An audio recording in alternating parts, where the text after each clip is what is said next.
Vous avez été nombreux à nous suivre toute une année durant et c'est un plaisir pour nous de vous retrouver, mesdames et messieurs, pour ce dernier numéro de Business Matin Spécial Bourse, édition 2018. Vous le savez, c'est une émission qui a pour but de partager avec vous le point hebdomadaire des cotations au niveau de la Bourse régionale des valeurs mobilières. Mais aujourd'hui, de façon spéciale, nous ferons uniquement le bilan des indices de cette place boursière avant de partager avec vous quelques conseils pratiques pour mieux entamer l'année 2019. Bienvenue à toutes et à tous.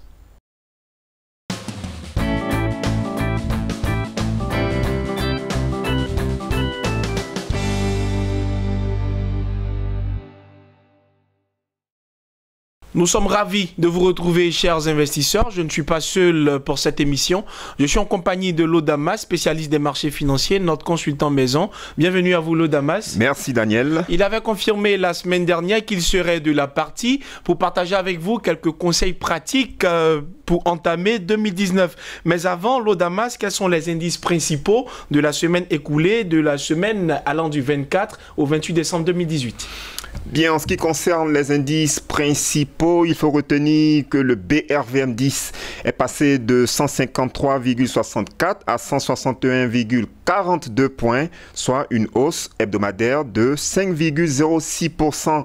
Le BRVM Composite a clôturé à 177,12 points, soit une accélération hebdomadaire de 5,67%. Et que devons-nous retenir des indices sectoriels? Alors, en ce qui concerne les indices sectoriels, on retiendra que le BRVM Industrie a progressé de 2,72%. Le BRVM Service Public s'est amélioré de 6,46%. Le BRVM Finance a enregistré une hausse de 6,37%. Le BRVM Transport est resté stable à 486,48 points. Le BRVM Agriculture s'est amélioré de 1,39%. Le BRVM Distribution a enregistré une progression hebdomadaire de 4,12% et le BRVM Haut Secteur a baissé de 2,86%. Voilà qui met fin au bref bilan hebdomadaire des cotations au niveau des indices de cette place boursière. Lodamas, à présent, nous abordons la question des conseils pour mieux entamer 2019. Alors, que faut-il faire pour mieux entamer 2019? Bien, alors, en termes de conseils, nous allons partager certaines choses avec les téléspectateurs. Et donc, l'année 2018 est pratiquement achevée. Donc, il va falloir maintenant rentabiliser ces investissements au niveau de l'année boursière 2019. D'accord. Okay? Et donc, la démarche classique, en pareille circonstance, c'est dans un premier temps de faire le point de son portefeuille au sorti de l'année 2018. Alors, faire le point de son portefeuille au sorti de l'année 2018. Exact. Cela veut dire quoi concrètement? Cela veut dire que à la clôture du marché, le lundi 31 décembre 2019, tout investisseur actif au niveau de la BRVM est censé faire le point de son portefeuille. D'accord. Comment est-ce que son portefeuille s'est comporté durant toute l'année 2018? D'accord. Donc, il va évaluer les performances globales du portefeuille et bien sûr les performances ligne par ligne au niveau de son portefeuille. Alors, c'est une sorte de bilan. Une sorte de bilan de son portefeuille. D'accord. Mais même au-delà du portefeuille, l'investisseur peut faire par exemple le bilan même du marché. D'accord. Comment le marché s'est comporté dans son ensemble? Quelles ont été les performances des indices principaux comme sectoriels? Quelles ont été également les performances de chaque titre coté au niveau de la BRVM? Okay? Donc, c'est le point de départ, faire le point du marché, faire le point de son portefeuille. Et indirectement, quand vous faites le point du marché et lorsque vous faites également le point de votre portefeuille, vous établissez une sorte de comparaison. Comment est-ce que votre portefeuille s'est comporté par rapport au marché? D'accord. Ok? Donc, le premier aspect, c'est de faire le point du marché et le point du portefeuille. C'est très important. La deuxième chose, quand vous finissez de faire ce point, il est important pour vous en tant qu'investisseur de prendre de nouvelles résolutions pour 2019. vous savez ce qui s'est passé en 2018. Là, vous entrez dans une nouvelle année boursière. Vous ne devez pas avoir la même attitude. OK? Donc, quelles sont les résolutions à prendre, surtout en matière de rigueur et de suivi du marché? D'accord. Parce qu'on constate que beaucoup d'investisseurs ont du mal à faire preuve d'une certaine discipline en matière d'investissement sur les marchés financiers. Si vous n'êtes pas discipliné, si vous n'êtes pas rigoureux, si vous n'êtes pas organisé, vous ne pouvez pas réussir dans vos investissements sur les marchés financiers. Donc, nous voulons vraiment sensibiliser tous les investisseurs actifs au niveau de la place boursière de la BRVM. Nous les sensibilisons donc à vraiment faire à vraiment faire preuve d'une certaine rigueur, non seulement dans le suivi des performances du marché, mais également dans la gestion même de leur portefeuille. Donc, nous les encourageons, par exemple, à suivre de façon mensuelle leur portefeuille, c'est-à-dire un suivi mensuel, mais également une évaluation mensuelle même du portefeuille. OK? Nous encourageons les investisseurs en 2019 à constituer une base de données. Tout investisseur doit avoir sa base de données en termes d'information. Donc, les investisseurs sont censés télécharger, par exemple, tous les états financiers périodiques qui sont publiés sur le site internet de la BRVM, les états semestriels, les états trimestriels, les états annuels, les notes d'information, etc. En tant qu'investisseur, vous êtes censé donc télécharger tous ces documents et constituer votre base de données. C'est très important. Il serait aussi intéressant pour chaque investisseur d'acheter des livres qui parlent d'investissement. Il y a des auteurs assez intéressants qui publient des bouquins très intéressants aussi. Et donc, cela permet à l'investisseur de développer sa culture en matière boursière et également de capter certaines expériences vécues par des investisseurs assez matures, assez expérimentés. Donc, il faut prévoir un budget pour pouvoir acheter des livres qui vont développer, qui vont accélérer votre culture boursière, qui vont améliorer votre intelligence financière. Dernière disposition à prendre, par exemple, en termes de résolution, si vous n'avez pas l'habitude de prendre part aux assemblées générales en 2019, faites l'effort de participer aux assemblées générales. Aménagez votre agenda, aménagez votre disponibilité pour prendre part aux assemblées générales. Je pense qu'à partir du mois de mars 2019, déjà, certainement, les premières assemblées générales seront convoquées. Donc, aménagez déjà votre calendrier, chers investisseurs, pour pouvoir donc répondre présent aux différentes assemblées générales. Parlons d'assemblée générale, c'est quoi l'avantage qu'on peut y tirer? Non, quand vous participez aux assemblées générales, vous avez l'opportunité de discuter directement avec les dirigeants de l'entreprise. Vous avez la possibilité de leur poser des questions et donc au sortir de l'assemblée générale, vous avez une meilleure compréhension du business model de l'entreprise dans laquelle vous investissez. OK? Voici un peu un avantage concret qu'on peut tirer lorsqu'on participe aux assemblées générales. Alors, on poursuit avec les méthodes. Alors, le troisième conseil que nous pouvons donner, c'est qu'en tant qu'investisseur, il faut se fixer des objectifs relativement donc à l'année boursière 2019. C'est très important. Un investisseur ne suit pas la foule. Un investisseur a ses objectifs. OK? Ce pourquoi moi j'interviens sur les marchés financiers, ces raisons-là donc ne sont pas forcément valables pour vous, Daniel. OK? Donc on ne suit pas la foule. Ce n'est pas parce qu'un investisseur injecte beaucoup d'argent dans le secteur agricole que moi je vais forcément le faire. Quels sont mes objectifs? Quel est le niveau de rentabilité que je souhaite capter au niveau de l'année boursière 2019? OK? Quel est le montant que je souhaite investir en 2019? Quel est le niveau de perte que je pourrais, par exemple, supporter en 2019? Voici donc quelques éléments qui peuvent constituer les objectifs d'un investisseur en 2019. Donc, nous encourageons les investisseurs, nous sensibilisons les téléspectateurs à avoir la culture de la fixation des objectifs. Un investisseur doit se fixer des objectifs. Ce que vous voulez gagner en 2019, il faut déjà mettre cela par écrit. Les objectifs doivent être quantifiables, mesurables, réalistes, c'est vrai, mais il faut les formaliser. Il faut les mettre par écrit. Parce qu'arrivé à une certaine période, par exemple chaque 3 mois, ou bien en fin de semestre, par exemple, vous pouvez évaluer votre portefeuille et voir, par exemple, si vos objectifs ont été atteints. Vous comprenez? Donc, il faut avoir la culture de la fixation des objectifs. Il ne faut surtout pas suivre la foule. D'accord. OK? Vous restez focus, vous restez totalement focalisé sur vos objectifs parce qu'en fait, lorsque vous fixez des objectifs, vous avez donc la possibilité de mettre en place une bonne stratégie d'investissement. Pour les atteindre, bien sûr. Exactement. Donc, ce sont vos objectifs qui vont vous guider dans la mise en place de votre stratégie.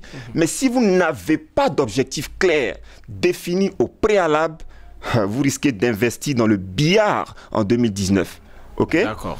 4e conseil, il est important pour l'investisseur de dresser des critères de sélection de ses titres. Et c'est là maintenant qu'on rentre de plein pied dans la mise en place de la stratégie d'investissement. Qu'est-ce qui va guider vos choix en matière d'investissement, en matière de sélection des titres? Si nous voulons donner un conseil concret aux investisseurs concernant ce point, nous encourageons donc tout le monde à mettre en portefeuille des sociétés qui sont financièrement solides. Donc, il faut mener une bonne analyse financière. Il faut regarder les fondamentaux de l'entreprise, comment le chiffre d'affaires évolue, quel est le niveau d'endettement de l'entreprise, quel est, j'ai envie de dire, le niveau de progression du bénéfice, bien des bénéfices réalisés par cette entreprise. Est-ce que les fondamentaux sont bons? Est-ce que le secteur d'activité de cette entreprise est en croissance? Comment se porte financièrement l'entreprise? Il faut miser donc sur des sociétés qui sont financièrement au point et des sociétés qui ont des perspectives commerciales totalement prometteuses. C'est très important. Il faut être très sélectif dans les, j'ai envie de dire, dans la constitution de votre portefeuille. Nous voulons vraiment mettre un point d'honneur à ce niveau-là et encourager les investisseurs à ne pas se précipiter sur les titres, à ne pas se précipiter pour mettre certaines valeurs en portefeuille, mais il faut au préalable avoir des critères de choix. Avoir des critères de choix et mener un diagnostic vraiment minutieux de la situation financière de l'entreprise et privilégier par conséquent des entreprises qui sont financièrement blindées d'une certaine façon et qui j'ai envie de dire, présente des perspectives vraiment rassurantes au niveau de l'avenir. Alors, le 5e conseil que nous pouvons donner, il est important pour l'investisseur en 2019 d'établir une proximité, une relation de proximité avec sa SGI. C'est très important. Nous sommes à une époque où l'investisseur n'a plus le droit de rester dans son coin, son gestionnaire de portefeuille est dans son coin, et les deux n'ont aucune relation. Ce n'est pas intéressant. Maintenant, on parle de proximité, on parle même de complicité entre l'investisseur et le gestionnaire de portefeuille. Donc, il faut rendre des visites de courtoisie à son gestionnaire de portefeuille. Il faut chaque fois, quand votre agenda le permet, il faut rendre visite à vos conseillers clients, etc. Il faut fréquenter votre SGI et cela donc va vous aider au cours de l'année 2019. Le 6e conseil, Daniel, si vous permettez. Je vous en prie. Le 6e conseil, c'est vraiment le conseil principal. En 2019, vous devez à tout prix dégager de la rentabilité au niveau de votre portefeuille. Nous allons être encore plus terre à terre. En 2019, vous en tant qu'investisseur, il vous faut effectivement gagner de l'argent sur les marchés financiers. Même si de façon générale, on peut par exemple constater des baisses de performance au niveau des indices principaux, des indices sectoriels, au niveau donc de certaines valeurs boursières, votre portefeuille, quelle que soit l'allure du marché, votre portefeuille doit obligatoirement dégager de la rentabilité. Il faut que tous les investisseurs aient cet état d'esprit en entrant dans l'année boursière 2019. Vous avez une obligation de gain en 2019. On ne vient pas sur les marchés financiers simplement par passion. On ne vient pas sur les marchés financiers simplement pour apprendre. Il faut effectivement gagner de l'argent. Il faut effectivement dégager une rentabilité pérenne, j'ai envie de dire, sur le long terme. Comme dirait l'autre, on ne vient pas pour s'amuser. On ne vient pas pour s'amuser à la bourse. Mais pour y arriver, il faut être très discipliné. Pour y arriver, il faut être rigoureux. Pour y arriver, il faut se fixer des objectifs. Il faut, j'ai envie de dire, prendre de nouvelles résolutions. Cela fait peut-être 2 ans, 3 ans que vous êtes sur les marchés financiers. Mais est-ce que vous gagnez effectivement de l'argent? Point d'interrogation. Donc, dites-vous en tant qu'investisseur qu'en 2019, il faut absolument que mon portefeuille dégage de la rentabilité. Il faut vous mettre cela à l'esprit et vous discipliner durant toute l'année 2019 pour que ce ne soit pas simplement une profession de foi, mais que ce soit avec une certaine détermination que vous entrez de plein pied dans l'année boursière 2019 et que vous gagnez effectivement de l'argent. 7e point, dernier conseil, Daniel, pour la circonstance, il faut faire preuve de patience. Parce que nous constatons ces dernières années qu'il y a beaucoup de jeunes, beaucoup d'étudiants, etc., qui s'intéressent aux investissements en bourse, mais qui malheureusement sont très pressés. Ils veulent dégager. Non, c'est parce que peut-être c'est la fougue. La jeunesse, c'est le dynamisme, c'est l'impatience, c'est peut-être aussi le fait que beaucoup parmi eux découvrent fraîchement les marchés financiers, mais il faut comprendre une chose, quand on est investisseur, il faut être patient. C'est vrai que si le marché présente certaines circonstances où on peut spéculer très rapidement et gagner de l'argent sur une semaine, sur un mois, ce sont des scénarios qui sont possibles, mais ne venez pas sur les marchés avec cet état d'esprit-là seulement, quoi, nous voulons dire. C'est vrai que vous pouvez avoir des opportunités pour dégager des plus-values sur le très court terme, mais ça peut ne pas arriver et cela ne doit pas vous décourager en tant qu'investisseur. Vous comprenez? Donc, pour ne pas être découragé lorsqu'on ne gagne pas de l'argent sur le très court terme, il faut donc développer une culture de patience. Un investisseur doit être patient. Un investisseur doit apprendre également, en dehors de la spéculation, il doit également apprendre à investir sur le long terme. Vous comprenez? Donc, nous encourageons tous les jeunes qui sont de plus en plus passionnés des marchés, passionnés des investissements en bourse.